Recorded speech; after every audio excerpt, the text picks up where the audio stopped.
Hello दोस्तों, जय श्री राम। तो दोस्तों, आप लोग सुन रहे थे रामचरितमानस। रामचरितमानस में लक्ष्मण परशुराम संवाद चल रहा था। और जब परशुराम जी ने जान लिया कि ये स्वयं नारायण हैं, तो उनको अपना धनुष दे दिया। अब गिलो इस पे प्रतिज्ञा चढ़ा के दिखाओ। तो वो धनुष परशुराम जी के हाथ से छूटकर अपने आप ही रामचंद्र जी के हाथ में पहुंच गया। तब परशुराम जी ने जान लिया कि ये तो स्वयं नारायण ही हैं और अब इनसे बहस करना ठीक नहीं है।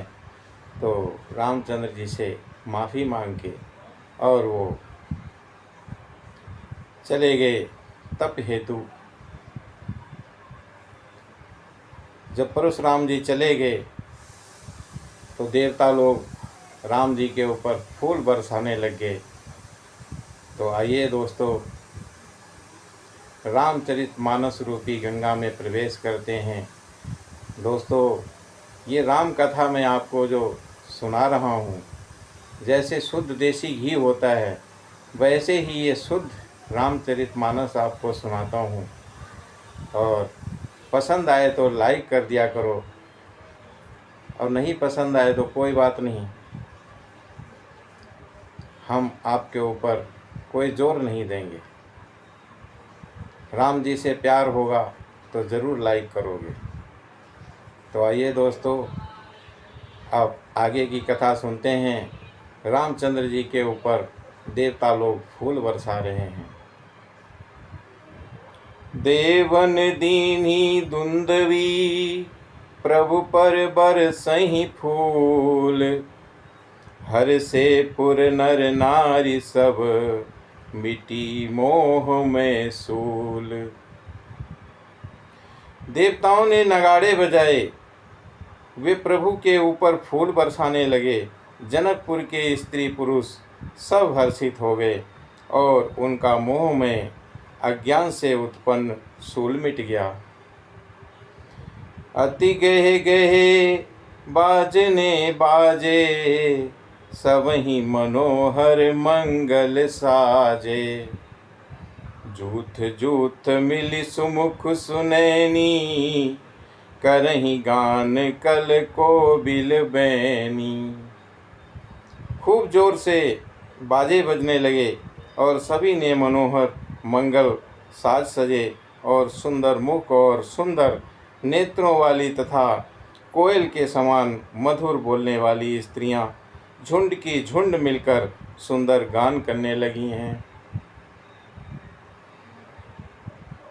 सुख विदेह करि बरनि न जाई, जन्म दरिद्र मनहु निधि पाई। विगत त्रास भई सिय सुखारी, जनु विदु दय चकोर कुमारी। जनक जी के सुख का वर्णन नहीं किया जा सकता, मानो जन्म का दरिद्री धन का खजाना पा गया हो और सीता जी का भय जाता रहा और वे ऐसी सुखी हुई कि जैसे चंद्रमा के उदय होने से चकोर की कन्या सुखी होती है। जनक कीन कौशिक ही प्रणामा, प्रभु प्रसाद धनु भंजहु रामा। मोहि कृत कृत्य कीन दो भाई, अब जो उचित सो करिए गोसाई। जनक जी ने विश्वामित्र जी को प्रणाम किया और कहा कि प्रभु ही की कृपा से रामचंद्र जी ने धनुष तोड़ा है और दोनों भाइयों ने मुझे कृतार्थ कर दिया है। हे स्वामी, अब जो उचित हो सो कहिए। कहे मुनि सुन नरनाथ प्रवीणा, रहा विबाहु चाप आदीना। टूटत ही धनु भयउ विबाहु, सुर नर नाग विदित सब काहू। मुनि ने कहा कि हे चतुर नरेश, सुनो, यों तो विवाह धनुष के अधीन था और धनुष के टूटते ही विवाह हो गया। देवता, मनुष्य और नाग सब किसी को ये मालूम है। तदपि जाई तुम करहु अब जथा वंश व्यवहार, बूझि विप्र कुल वृद्ध गुरु वेद विदित आचार।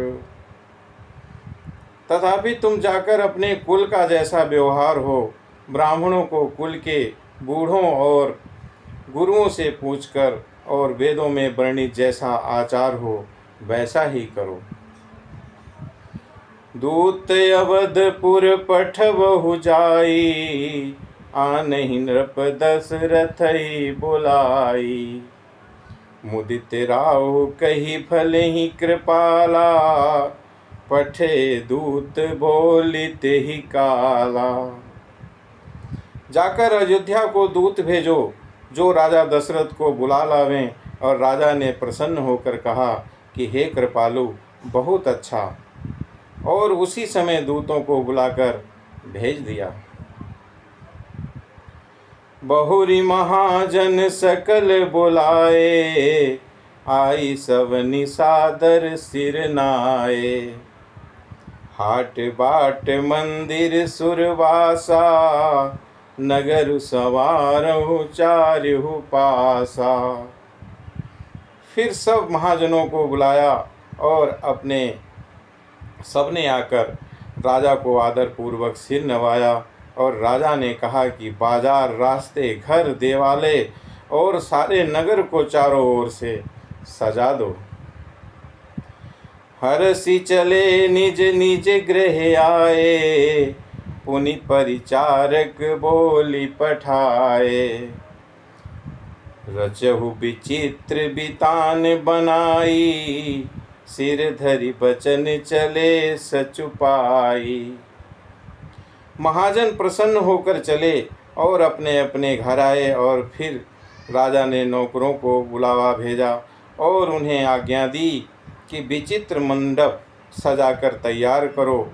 और ये सुनकर सब राजा के वचन सिर पर धरकर और सुख पाकर चले हैं।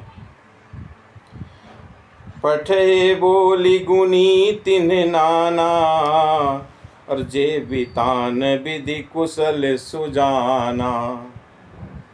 विधि बंदी तिन कीन आरंभा, बिरचे कनक दलित के खंभा। उन्होंने अनेक कारीगरों को बुलावा भेजा जो मंडप बनाने में कुशल और चतुर थे। उन्होंने ब्रह्मा की वंदना करके कार्य आरंभ किया और पहले सोने के केले के खंभे बनाए। हरित मनने के पत्र फल, पदम राग के फूल। रचना देखी विचित्र अति, मनु बिरंचि करे भूल। हरी हरी मणियों के पत्ते और फल मंगाए और पदम राग मणियों और मणि के फूल बनाए। और मंडप की अत्यंत विचित्र रचना देखकर ब्रह्मा का मन भी भूल गया। बेनु हरित मणि में सब कीन्हे, सरल सरब पर ही नहीं चीन्हे। कनक कलित अहि बोली बनाई, और लखी नहीं परई सपरन सुहाई। बांस सब हरी हरी मणियों और पन्ने के सीधे सीधे गांठों से युक्त ऐसे बनाए जो पहचानने नहीं जाते थे और कि मणियों के हैं या साधारण हैं। सोने की सुंदर नागवेली और पान की लता बनाई जो पत्तों सहित ऐसी भली मालूम होती थी कि पहचानी नहीं जाती थी। तेही के रची पची बंध बनाए, बिच बिच मुक्ता दाम सुहाए। मानिक मरकत कुलिस पिरोजा, चीरी कोरी पची रचे सरोजा। उसी नागवेली के रचकर और पच्ची करी करके बंधन और बांधने की रस्सी बनाए और बीच बीच में मोतियों की सुंदर झालरें लटकाईं और माणिक पन्ने और हीरे और फिरोजे इन रत्नों को चीरकर कोरकर और पच्चीकारी करके इनके लाल हरे सफ़ेद और फिरोजी रंग के कमल बनाए। किए भृंग बहुरंग बिहंगा, गूंजहि कूजहि पवन प्रसंगा। सुर प्रतिमा खम्बन गढ़ी गाढ़ी, मंगल द्रव्य लिए सब ठाढ़ी। भौरे और बहुत से रंगों के पक्षी बनाए जो हवा के सहारे गूंजते और गूंजते थे, और खम्भों पर देवताओं की मूर्तियां गढ़कर निकालीं जो सब मंगल द्रव्य लिए खड़ी थीं।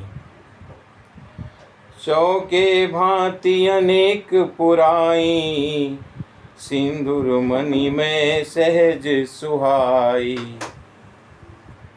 गजमुक्ताओं के सहज ही सुहावने अनेकों तरह के चौक पुराए गए। तो दोस्तों,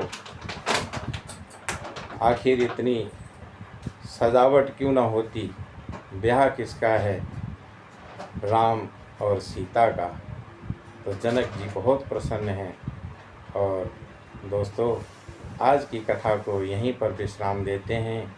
इससे आगे की कथा हम आपको अगले भाग में सुनाएंगे। तो जय श्री राम।